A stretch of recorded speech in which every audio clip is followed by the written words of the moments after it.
Thanks for joining us for a KARE 11 Recovery Inc. investigation. I'm AJ Lagoe. We uncovered that one of Minnesota's largest and most well-known addiction treatment providers is in a fight for survival. The state and federal government accuse NUWAY of providing illegal kickbacks to clients. At the same time, our investigation discovered tens of millions of dollars in questionable Medicaid billing at the nonprofit, where executives make exorbitant salaries. Headquartered in the Twin Cities, NUWAY started in the 1960s as one of the nation's very first halfway houses. It now has addiction treatment centers across the state, serving roughly 1,100 clients a day. I was in intensive outpatient treatment. Rich LaFortune is a former client. While attending treatment at NUWAY, Rich lived in a sober home paid for by NUWAY. If I can't have a place to safely lay my head at night, how am I going to get sober? So for you, having that shelter, having NUWAY cover your housing while you were an outpatient was crucial? Yes. I was otherwise homeless. But that arrangement, paying for clients' housing while also billing their taxpayer-funded Medicaid insurance for treatment, has NUWAY's future very much in doubt. They're looking for something. This federal raid last summer on a different treatment provider is an example of why. In the wake of a KARE 11 investigation into alleged fraudulent Medicaid billing, the FBI raided Evergreen Recovery in St. Paul. One of the charges, illegal kickbacks in the form of providing free housing in exchange for attendance at treatment services. What message did the Evergreen raid send to the broader recovery community? Panic. Absolute panic. David Glazer is NUWAY's attorney. The panic he describes is because Evergreen and NUWAY are not the only Minnesota treatment centers that pay for clients' housing. Some ended the practice, but NUWAY has not stopped. Is this a hill NUWAY is going to die on? Yes, because NUWAY feels really committed to making sure patients can get housing. It's not a new dispute. KARE 11 discovered NUWAY was notified back in 2022 that they were under a still ongoing federal civil fraud investigation, suspected of using client housing as kickbacks. The Minnesota Department of Human Services also began raising concerns last February, threatening to cut off NUWAY's funding, but has repeatedly delayed action. This letter, dated in December, is their latest correspondence. DHS cites credible allegations of fraud, which include improperly induced services through the use of illegal kickbacks. Pending another delay, DHS says it's stopping all Medicaid payments to NUWAY effective in a few weeks, February 21st. But there's something unusual about that threat. The Department of Human Services knew exactly what was going on. This wasn't a secret and DHS knew about it for years? No, this definitely wasn't a secret. That is an undeniable fact. Safe, supportive housing is crucial to long-term recovery. NUWAY made no secret they paid for clients' housing. They call it their RISE model and publicly tout providing resident support. The University of Minnesota studied NUWAY's RISE model and found improved outcomes. In a 2019 application for the DHS Commissioner Circle of Excellence Award, NUWAY directly told the DHS Commissioner in writing they offered housing contingent upon weekly treatment compliance. After knowing about the housing subsidies for years, why is the government taking action now? That's an excellent question. I can't answer that. We asked DHS for an interview about the kickback claims. It was declined. In an emailed statement, DHS confirmed there's an ongoing investigation but said they cannot disclose any additional information. So why is there so much concern about housing payments? The federal case against Evergreen Recovery provides some insight. They got rich through fraud, kickbacks, overbilling. Prosecutors from the U.S. Attorney's Office sat down with KARE 11 in December to discuss the Evergreen Recovery indictments. Is there a connection between overbilling and what the DOJ calls this housing kickback scheme? Absolutely. Kickbacks are presumptively involve fraudulent overbilling. They're an incentive to overbill. Joe Thompson is the chief of the U.S. Attorney's Fraud and Public Corruption Section. He said he could not comment specifically on any case beyond Evergreen, but offered this general assessment. A provider that's paying kickbacks is probably overbilling to pay the cost of those kickbacks. Is overbilling funding NUWAY's housing payments?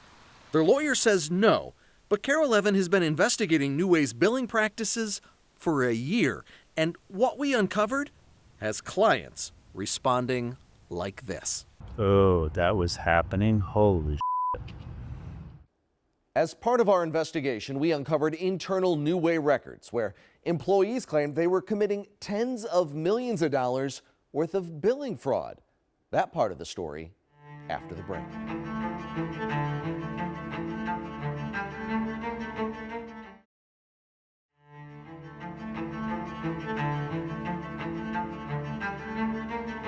Welcome back. As part of our investigation, we set out to follow the money at NUWAY, Minnesota's largest addiction treatment provider for Medicaid patients. What we found is tens of millions of dollars in questionable billing and deeply flawed government oversight. The journey towards recovery leads roughly 8,000 Minnesotans a year to a NUWAY addiction treatment center door. I received wonderful care there. But what Carol Levin's investigation found going on behind the doors of the nonprofit has otherwise grateful clients like Rich LaFortune questioning how taxpayer-funded Medicaid was billed in their name. Oh, that was happening? Holy Rich says at NUWAY, he went to outpatient group treatment in back-to-back meetings from 8 a.m. to noon. How many hours is that? 8 to noon, that's 8, 9, 10, 11, 12, 4. His records confirm he received 4 hours of treatment, but his billing documents reveal NUWAY charged Medicaid for 5 hours. That's odd. That's not correct math. I'll be blunt. Yeah. Billing for 5 hours for 4 hours of work sounds an awful lot like fraud. But they're not billing 5 hours for 4 hours work. What they're doing is billing in a way that's consistent with the instruction that DHS gave. David Glazer is NUWAY's attorney. He argues the Minnesota Department of Human Services gave treatment providers unclear billing instructions and NUWAY broke no rules. The government's instruction was once you cross the midpoint of a unit, you can bill a unit. This gets complicated. Here's what we found happening. Treatment sessions are billed to Medicaid by the hour. The rules state that in order to bill for that hour, the session must go past the midpoint. NUWAY exploited that midpoint rule, scheduling their treatment sessions in 35-minute blocks. So for 35 minutes of treatment, taxpayers were charged for a full hour. But then, records show NUWAY also double billed. Here's how. From 8 to 8:35, they'd bill for an hour.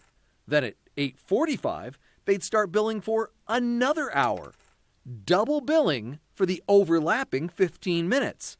That means every 4 hours of treatment, they billed for 5 hours, inflating their billing by 25%. Carol Levin's investigation uncovered internal records that reveal top NUWAY employees were concerned that what they were doing equated to tens of millions of dollars in fraud. This email is dated August 11th, 2022. It's from Morgan Kluwender, NUWAY's Revenue Cycle Director, addressed to CFO John Marston. It says, knowing that we continue to send duplicative claims out daily, I would advise that we stop sending claims, citing the Center for Medicare and Medicaid Services definition of fraud, waste, and abuse. The email then details the double billing process and estimates in less than 3 years, they'd overbilled by $58 million. 2 weeks later, NUWAY's CFO Marston sends out this email that indicates they received legal guidance from the law firm Swanson Hatch, run by 2 former Minnesota attorneys general, that the practice of always billing just over the minimum required time is problematic, and they should align programming with the number of hours/units being billed. Both Kluwender and Marston declined Carol Levin's interview requests, but their LinkedIn profiles show both left NUWAY within weeks of those emails being sent. NUWAY's current attorney would not comment on past legal advice. Meanwhile, Client records and state billing data show NUWAY ignored those internal fraud concerns and continued to charge Medicaid millions of dollars for more hours of treatment than they actually gave clients. That is a huge red flag. Doug Kelly is the former federal prosecutor in charge of the DOJ's white-collar crime section in Minnesota. He says federal investigators should be looking hard at NUWAY's billing, but DHS, which oversees Medicaid, has some major explaining to do. Who is asleep at the switch to allow this to go on for so long and for so many millions of dollars? That's a question Carol Levin has been asking for more than a year. Our Recovery, Inc. investigations exposed how DHS approved tens of millions of dollars in questionable Medicaid payments to other addiction treatment providers without adequate oversight. After our reports, the FBI launched ongoing criminal investigations of Refocus Recovery and its for-profit partner Kairos, and the owner of Evergreen Recovery is now facing federal fraud charges. It's simply unacceptable. It's maddening. Governor Walz recently announced a new investigative unit to crack down on fraud in state-run programs, and shortly thereafter, that DHS Commissioner Jody Harpstead is stepping down, effective next week. For months, Harpstead declined Carol Levin's interview requests, but sent a statement about NUWAY's billing that says in part, it's indefensible when providers use loopholes in state law to circumvent the rules. DHS is often very obtuse and then accuses people of wrongdoing for that inability to read their minds. NUWAY's attorney says for the past year, DHS has accused them of fraud, in part for billing for services not provided as billed. But the agency didn't add clarifying language to their midpoint billing rules until September, and NUWAY immediately complied. The rules now read, billable treatment units should not cover a previously billed time, and scheduling units less than 1 hour deprives the client of the benefit of the full unit of service. I feel like I've been taken advantage of. For clients and taxpayers, what was going on behind closed doors, now out in the open.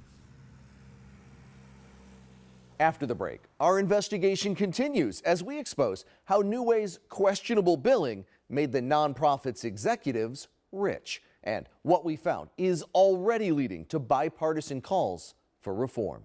We'll be right back.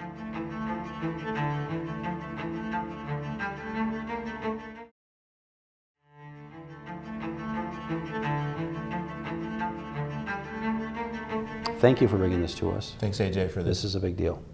At a time our state legislature can't seem to agree on anything, Carol Levin's investigation exposing tens of millions of dollars in questionable Medicaid billing is leading to bipartisan calls for reform. At the Minnesota State Capitol, NUWAY flags fly high. It's September, National Recovery Month, and the nonprofit addiction treatment provider is the leading sponsor of the Walk for Recovery. And I am here today celebrating the 13th annual Walk for Recovery presented by NUWAY Alliance. But like the season, at the Capitol, NUWAY's reception is now decidedly chillier. Need to have their chain jerked pretty hard. On this, GOP State Representative Dave Baker and DFL State Senator John Hoffman are in bipartisan agreement. To see this is really heartbreaking. They say what Carol Levin uncovered, tens of millions of dollars in Medicaid billing, done in a way that even some NUWAY insiders feared qualified as fraud, reveals the nonprofit, long considered a leader in the state's effort to treat addiction, broke a trust. This is out of control, and we need to do a whole relook at the whole system, I think. Here's what Carol Levin found happening. Treatment sessions are billed to Medicaid by the hour.